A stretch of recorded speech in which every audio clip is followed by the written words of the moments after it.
Ancient Persia has contributed to the civilization of the world on many wondrous levels.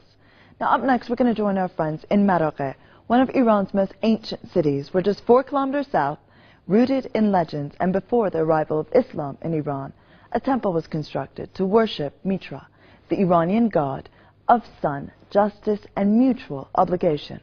And long before Jesus Christ, December 25th was actually celebrated as the day of birth of Mitra, whom, as legend has it as well, was born of a virgin mother and referred to as the light of the world. This is Marağa-da in western Azerbaijan, next to the beautiful peak of Mount Sahan.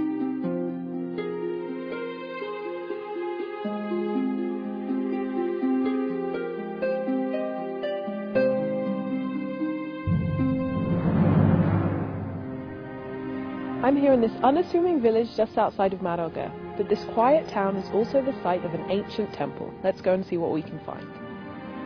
I'm just entering the məbəd Marağa-da, which literally means the house of sun. It's an ancient temple of those that follow the religion of Mitraism. Looking around me, you can see how old these rocks that make this circular formation are, although I think these steps are probably a bit newer. Let's go down and see what we can see. Wow, this is incredible. It's huge, actually. I'd never expected it to be as big as this. Here at the entrance of the temple, you can see carved into the stone an ancient symbol. It's like a cross-like symbol, and this would be held at the door of the temple to ward off any evil spirits, or the devil in fact. The symbol of the snake that's also carved into the door was a symbol of health for those that follow the religion of Mitraism. So let's go in. Wow.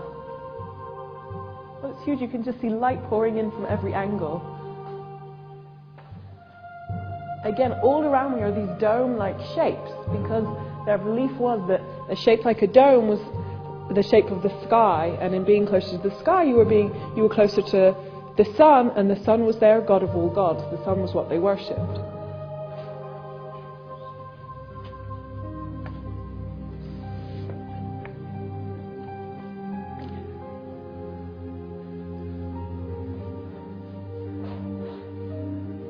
Wow, this is incredible. It's sort of a smaller dome-like shape, an offshoot from the others.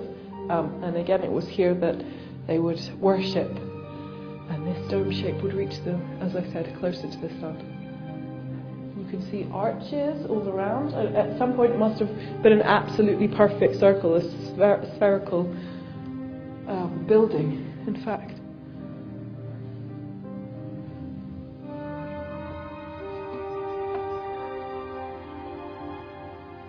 So I think there must have been a door, actually, to this part of the temple.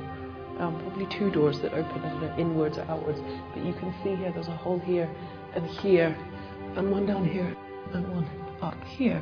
So I'm guessing the hinges, the frame of the door would have been fit into.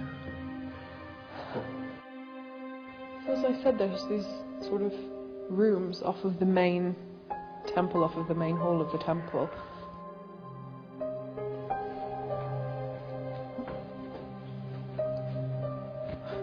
Wow, the temple's absolutely huge. There's just room after room. I don't know if they were all used for worship. Perhaps people lived in this area. Perhaps it was a library. Perhaps they stored things here, or we're really not sure. But it's just incredible how big it all actually is.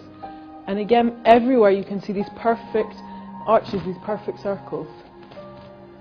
There seems to be these sort of little shelves as well, which themselves again have this circular arch-like shape, as if little caves themselves.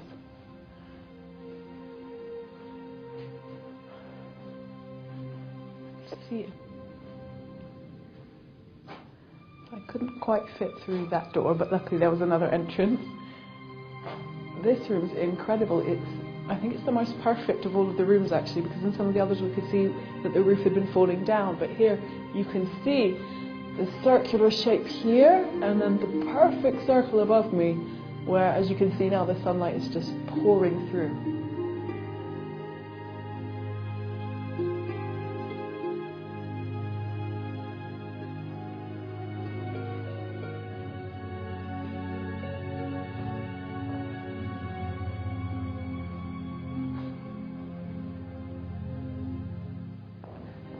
What's so interesting about this temple is that it's since been used during the Ilkhanid era, the Safavid era, even the Qajar era, and even today as a place of worship. Here you can see some of the remnants of the Safavid era. In fact, it's a manuscript from the Quran that was added during that time.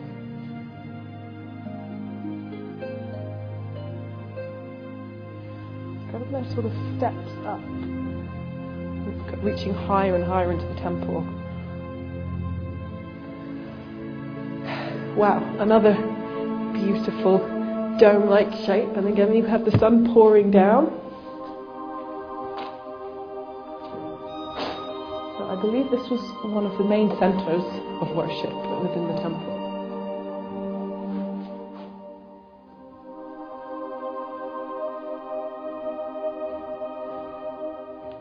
So it's in this cave here at the side that I believe the fire of the temple would burn.